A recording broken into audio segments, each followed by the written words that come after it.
Good afternoon, everyone. My name is Farm Life Juju. I'm out here on my property, close to 3 acres, that I purchased in 2017 for $464. Multiple projects going on. Cut down some trees. Valued at $13,000, and I was able to buy it in cash for less than $500. Number one, pray. Pray, hope, don't worry. St. Padre. Trust in God and ask Him to guide you. Number two, do your homework. One YouTuber I recommend watching her videos is Becky's Homestead.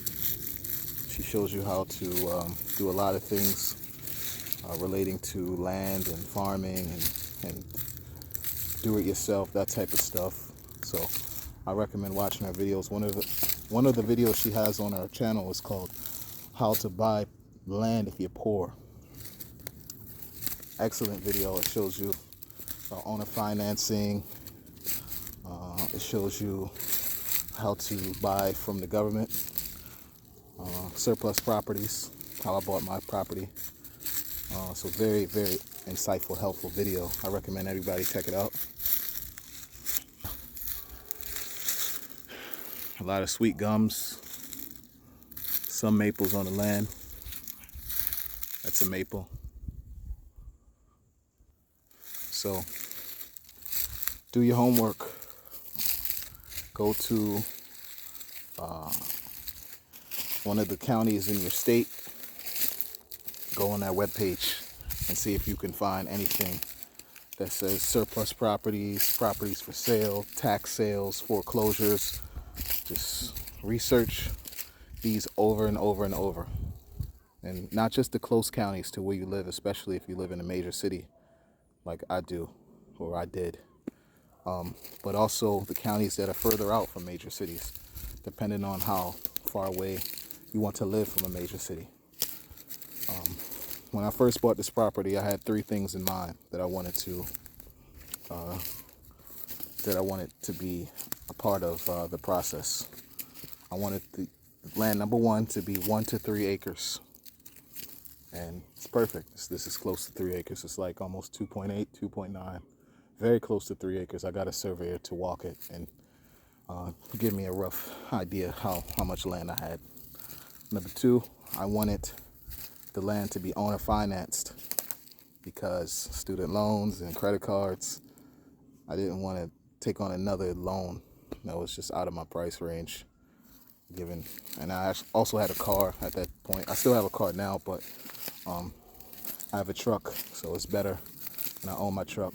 So I wanted to cut down my debt. I didn't want to take on another loan. And number 3, I wanted the property to be no more than 1 to 3 acres away from where I'm from. So I was able to get all 3, fit all 3 criteria. So the property is 1 to 3 acres. It's closer to 3. The property isn't actually owner finance. I own the property because I was able to buy it from surplus properties in my state. And number 3, it's only 2.5 hours away from the major city. So bear in mind, the further you get from cities, more than likely the cheaper the price is going to be. But then on the opposite side, the closer you get to cities, the more expensive land is going to be. That almost goes without saying, but this is this video is for people with basic knowledge of property and owning land. So I was able to purchase the property in 2017. I went on the surplus website. I went on a county website, and I was scrolling one day because I was actually looking at a property that was in this county, but I wanted to see what the property was zoned for so I could have my farm here and be able to live as well. That's another thing. You need agricultural, residential, zoned land. It differs with each state, each county, but for the most part, it's consistently agricultural residential. If you plan on living here and farming here, and being able to have animals without a problem. So I was on the website looking, just trying to find what the potential property I was going to buy, what it was zoned for, and I wound up scrolling down and I see surplus properties. I'm like, surplus means extra. So I click on the surplus properties and I scroll and I scroll and I see 2 acres off of this road, $125. And I was like, that can't be the case. So I followed the precepts. It said, send your email, send your name, your address, send how much are you going to offer the property for, because it's a bid. It was a bidding process. And so I offered 150. And so I called up the clerk at the county and said, well, I just bid on the property. What's the next step? She's like, oh, you have to go to the commissioners meeting. I said, okay, when's the next commissioners meeting? She was like, well, it's not one until January or February. I can't remember. I was like, well, it's none very close to now. Like, when's the next one? Not the one after the next one. I don't know if she understood me. She says, well, I don't know where you're coming from. I think she kind of heard it in my voice. I was coming from the city. So she's like, well, we have one this Tuesday. I called off of work. I said, boss, I gotta go because I'm trying to buy some property. He said, okay, cool. And I drove down here. It took me 2 hours and 30 minutes. Went into the county meeting. It was maybe 3 civilians there. The rest were commissioners and then the clerk. I was the only person there who was black. I didn't care. I just wanted the land. I didn't care. So they got up to the surplus properties. They read my name. They said Farm Life Juju is offering $150 for the property, and it's actually listed at $125. All in favor of approving this bid. The only black man on the council, he said aye first out of 5. Everybody else said aye. I wanted to jump up and just scream and just give thanks and praise, but I was in a professional setting, so I couldn't do that. So I kind of like, in my seat, I was happy. So pretty much I bought the property. Had to pay closing. The closing was $39 to close because I paid $464 total. So was able to purchase the property, and I've had it for 4 years. And I'll give you guys another view. A tree that I didn't finish cutting down. It's getting supported by those trees. I don't want it to fall on my wood pile, so I just let it stay there for now until I move the wood. One of my neighbors put this deer blind up for hunting, and this nice maple tree. He told me not to cut it down because maple is a great wood to have to keep. So yeah, and then I actually cut all of these trees, or most of them, with an axe because I thought I was cool and strong and brawny. But then I actually, well, it was a gift. I got a chainsaw that was gifted to me, and then I just cut down more trees and I cleared this space. Over there is basically, I don't want to say a failed experiment, but I started building a cabin and I noticed that the area flooded way too much and the cabin was built way too close to the ground. So I actually took it apart and then decided to start clearing this area over here because the land is slightly sloped. I think I'm in the flood zone. If you watch Becky's video, she'll talk about the video that's how to buy land if you're poor. She talks about flood zones and flood plains and 100-year flood zones. That's very important, especially if you live in an area. I live very close to the water, less than 10 minutes. So this area is prone to flooding. So you want to make sure the property that you're buying, you actually do research on it. Now, if you're buying it from the government, I don't think they will give you a lot of help because that's not their job. They want as low maintenance as possible. They just want to get it done. They don't care about giving you a tour and giving you the basics. They just want money. So but you want to make sure your property isn't in the flood zone, and if it is, you want to make sure that if you decide to build a dwelling on it, that the water perks through the soil. Becky also talks about that. When the water perks through the soil, it drains. Unfortunately, this land doesn't perk, but it's no worse. I'm actually going to build my cabin about 3 feet off the ground, so that way I get adequate space in case of water flow. But I've been here before when it rained really bad, and the rain is up to my boots. I'll show you.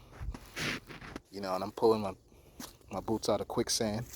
But then when it gets hot, it dries up, and it's different ways you can divert water. So don't let your property being in the flood zone deter you from purchasing it, especially if it's cheap. Land is hard to come by, and it's going to get more expensive due to this corona. So I recommend doing the research on the property itself as much as you can. Walk the property before you want to purchase it. If it's on private land, try to knock on a neighbor's door. That's what I did. And I said, okay, I'm buying a property over here.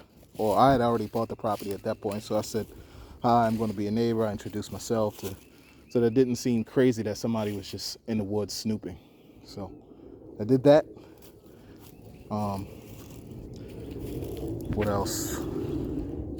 Okay, so if you're going to go owner financing, Becky does a good job. When you check out the video, I'll try to post it in the link. I'm sorry, I'll try to post it in the comments. This is my first YouTube video, so I don't know too much about this stuff, even though I've been on YouTube for years. So, but what was I just referring to? Lost my train of thought. Owner financing. I haven't seen owner financing in a long time. I haven't seen it. Maybe it's here, but it's extremely rare. Because before you can go into the classifieds, your local newspaper, you'll see a lot of owner finance, land, house, whatever it may be. But I haven't been able to find it, because when you go on those websites like Zillow and Redfin, it may say owner finance, but it's actually owned by a bank. So the owner financing was just to pull you in. But then when you do your research, you find out that it's actually owned by a bank, and it's not a private financer. Because most people want to own a finance if they have bad credit. They know they're going to, it's going to be a slim chance that they'll get approved. I actually applied for a loan that was $60,000 for a house that was on 4 acres, very affordable, given 4 acres of land, especially me being from the city. And I didn't get a single callback. I don't know what it was. I'm thinking I didn't even give any information. I never gave any information. I bet as soon as they hear my voice, they're like, I'm not going to finance this guy. Who do you think he is? I'm not going to finance him. He sounds broke. That's another story for another day. We're not going there. But so I recommend going to the county website or county websites in your state and just search and search and search. Surplus properties, tax sale, foreclosures, and then do your research. Google is your best friend. Do your research. You can actually look up the property on, I don't know what it would be called in another state, but here we have real property search. So you can see the history of the property. You can see who owned it. You can see if any improvements were made on it. You can see the value of the property, tax assessment. You can see all of that. So I recommend, if you're looking at a property and you're interested that you found on the surplus property website, do your research. Do your research. Drive to that local town, park your car, look around the property. Use Google Maps. Look at the aerial view. Do your research and your homework, because it's going to be worth it in the end.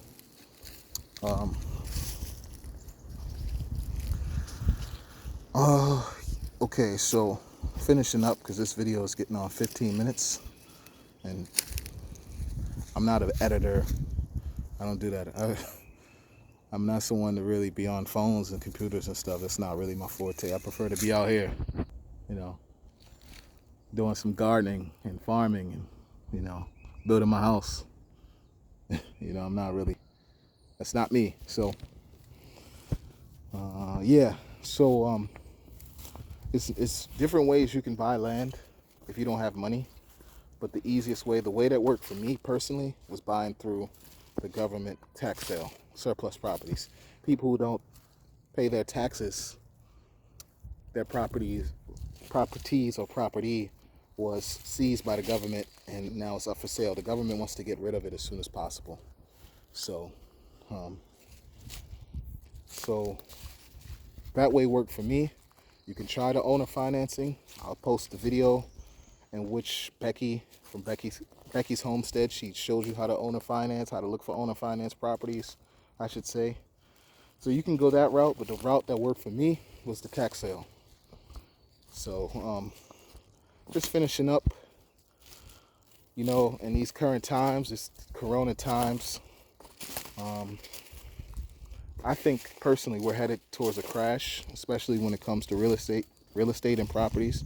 So now's the time to buy, because even now, in terms of buying building materials, 2x4s used to be $3. Now they're $7. The inflation is real. So prices are going up. It's going to be more expensive to build houses, as well as more expensive to finance houses. And don't get bought in by that whole, rates are at historic lows. No, we need to own more things, even if it takes us longer to. We don't need to rent to own. That is killing people, literally. We need to own, especially when it comes to land. Property and land is the cornerstone of society, in addition to God, Jesus. Well, Jesus needs to be the cornerstone of society. But property, you can't have families without property, without habitats, without homes. So we need more property. So don't get bought in by 30 years, 300,000, 4% interest. Don't get bought in by that. Do the groundwork, do the homework, and buy yourself some property, because it's only going to get more expensive. And we need to raise our own crops, especially if we have young families or families in general. Us who are trying to get married and have children, we need to raise them properly away from the city, because the city is just a carbon copy of this. The modern city nowadays is a carbon copy of Babylon, and we know what Babylon is. We know what Babylon is. If you don't know what Babylon is, look it up. So we need to move out to the countries. We need to live on farms, produce our own food, raise our own animals, and live sustainably away from cities. Don't get lured in by the cities, especially in today's day and age where, I don't know about you, if living in a city, rent $800, $900, I'm not trying to pay that. Especially if I paid $464 total for the land, and my tax is $100 a year, so I paid $800 totally for 4 years, taxes and land included, and that's less than most people pay for 1 month's rent in the city. That is terrible. So we need to get back to the country. On this channel, I'll be giving people tips on how to purchase land, how to live sustainable, how to grow your own vegetables cheaply, organically, as few pesticides and chemicals as possible, few to none. Showing people how to raise certain animals, especially if it's the first time for you. Chickens, goats, especially the smaller livestock that are easier to manage, especially when I use especially 3 times, when you have a smaller property. Rabbits, you definitely want rabbits on your property, on your homestead, farm, whatever it may be. So I'll be giving people tips and telling you how I did it. so that you can do it. Because that's what it's about. Helping the next man do the same thing. If you're doing something good and you know it's good, you should help your fellow brother do the same. And we are brothers and sisters. We're all brothers and sisters. Skin doesn't separate us. Where we live doesn't separate us. What really separates us is how we think. So it's time to get back to the land, get back to nature, get back to order, tradition. So my name is Farm Life Juju. Can't wait to upload some more videos. I'm going to upload this later when I'm done working. God bless everyone. Take it easy. You can own a piece of land just like this, cheap. Don't get bought in by the glitz and the glam, you know, by things that are expensive. You can own land for cheap. I did it. I bought land. It was a blessing. Through the Lord's mercy and grace, He allowed me to. So if I can do it, you can do it. Easy, everybody. God bless. I'll see you in the next video.